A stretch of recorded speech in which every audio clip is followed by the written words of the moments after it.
Assalamualaikum and hi, my name is Putri Syazanani Firzana from Faculty of Science Marine and Environment. My project title is Review on Carbon Content and Biomass Estimation in Peat Swamp Forest. Here is the outlines of today's presentation, which include introduction, justification and objectives, materials and methods, expected outcomes, project schedule, and also reference list that I have been used. First of all, I would like to introduce my background of study. This project will cover on peat swamp forest, which defined as a waterlogged inland formed when rivers drain to the areas and begin to develop with peat deposits. And it is also known as one of the most largest wetlands in the world. For carbon content and biomass estimation in forest, as we know, forest is a large carbon storage medium, which is supported by the fact that loss of forest leads to the increase of carbon dioxide concentration in atmosphere.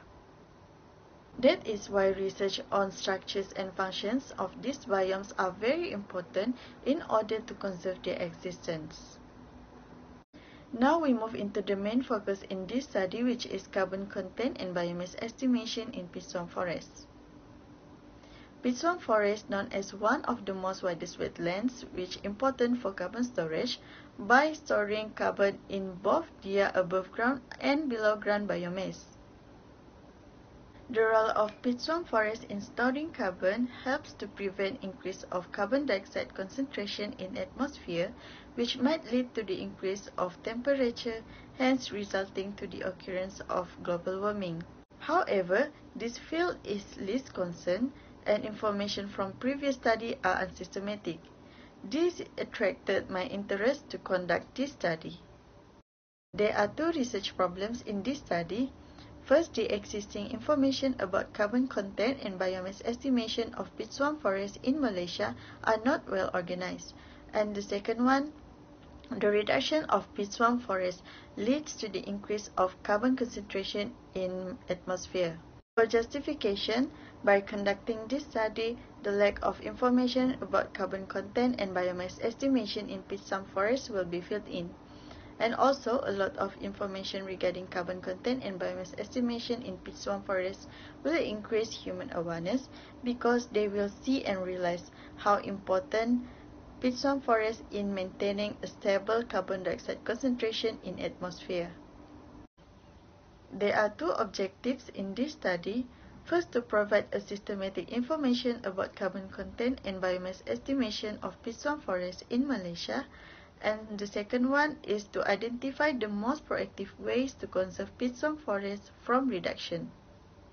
Now we proceed to the materials and methods.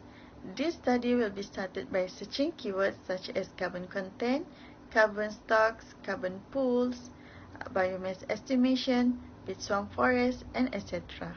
The searching tools will be used Google Scholar, Google Search, +ONE, and etc. Next, the study materials will be collected, such as journals, reports, books, chapter in books, and etc. And then the collected materials will be compiled in Mendeley to ease the process of literature review later on. Once all the materials have been found, the literature review will be started by reading and at the same time filtering the collected materials. After that, collect and copy the data that have been gained, which in this study are carbon content and biomass estimation in peat swamp forest from various studies.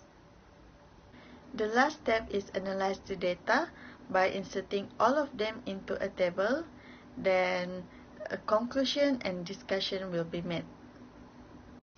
The expected outcomes from this study: first, a systematic information about carbon content and biomass estimation of peat swamp forests in Malaysia will be gained.